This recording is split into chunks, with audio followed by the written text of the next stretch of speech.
Welcome back to my channel, Gracing You with Art. I'll be sculpting tiny frames for my clay paintings while I update you on a few changes in my life, specifically my breakup with my 9 to 5 and my plans going forward. I recently got laid off at the end of January from a job that I was so eager to get. For some context, I studied computer art thinking it would be a more practical path to an art career. And immediately, I knew it wasn't for me, but my sunk cost fallacy just dragged me all the way to graduation.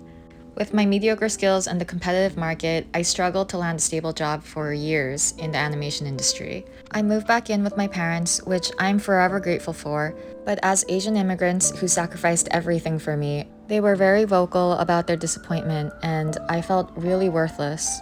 Companies would be really flaky and keep me on call or only hire me for a couple weeks at a time. It was so hard to keep my motivation after endless rejections.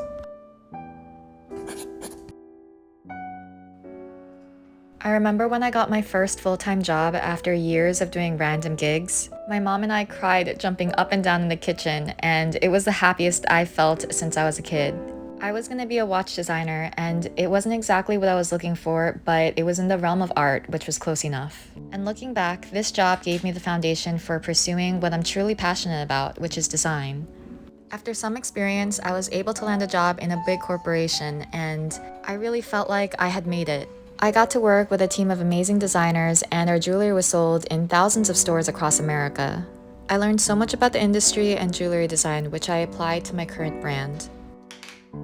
Although it was a great place to work, I realized I really wasn't a corporate girly.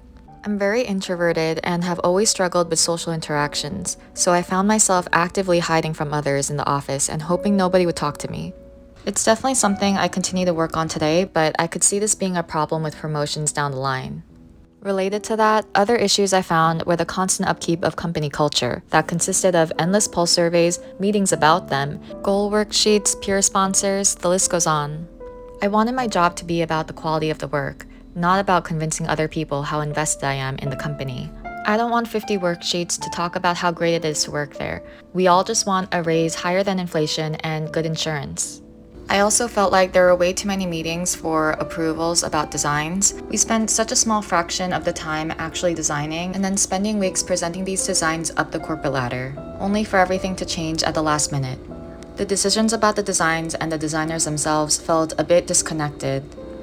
Another incompatibility was the 9 to 5 schedule itself. I've always been a night owl, and the first half of my day would be extremely unproductive and more of a performance to look like a functioning adult. I felt like a zombie half the workday, scrolling my mouse aimlessly and then sneakily working until 9 to 10 at night when I could think properly. So when my manager's boss broke the news to me, along with half my team and my manager, that we had all been laid off, I wasn't exactly upset. I had been building my own brand throughout the year, and although it was more of a fantasy, I wished I was brave enough to take it full time. And this was really my perfect opportunity. I felt more relieved that I could wake up and immediately work on sculpting or videos without this pesky distraction that was my job in the way. People close to me in my life were a bit skeptical about my choice and strongly advised me to prioritize finding another job. They said I could do my shop on the side, and I totally understand because I had pursued photography and other hobbies in the past that didn't really work out. But I felt like going on another job hunt would prevent me from fully committing to pursuing my art business. Luckily, I was in a position where I had saved up some money and I had already done the legwork to build up my social media accounts. My jewelry was selling out each month, so even though this was a big risk, I felt a bit more comfortable pursuing it full time. I had so many ideas, and for the first time, I actually saw opportunity for growth. I didn't want to rely on some random executives who I've never spoken to decide my success. It was so liberating to feel like I control my own future. So going forward, these were a few goals I set for myself. Number 1, the first month I wanted to make at least 70% of my previous income, and hopefully within a year be able to match it 100%. Number 2, design a more passive product. Anything that can be manufactured or at least duplicated. I love making handmade products, but it is very limiting. At some point, I want the ability to scale up my business. Number 3, create and promote Amazon affiliate links. When I started Polymer Clay, I definitely had to do some research to figure out what type of products I needed, and over time, I've definitely refined my list of things that I love to use. A lot of people have asked me what type of materials I use and where I get them, so I think this list would be really beneficial for both me and my viewers. Number 4, get monetized on YouTube and film more long-form content. I want to at least make one video a month to start and hopefully reach 100,000 subscribers by the end of the year. Number 5, sponsorships and other brand deals. Currently, as my 3rd month going full-time, I did accomplish making 70% of my first 2 months, but did fall behind this last month. I had wanted to focus more on my YouTube channel and as a result was not able to make as many products as I usually do to reach my financial goal. I'm hoping it'll become easier and faster for me to make videos, but as of now, I still see this time as an investment in my future. And in good news, I got monetized a few weeks ago, which I am so happy about, and I'll be working on my very first sponsorship this month. AdSense doesn't pay much at the moment, but I'm optimistic it will increase over time. Lastly, I am a bit lost when it comes to manufacturing at the moment, so I'm planning to start out simple with stickers and see how that goes. I still have a lot of doubts and anxiety pursuing this, but I feel like I'm on a good track.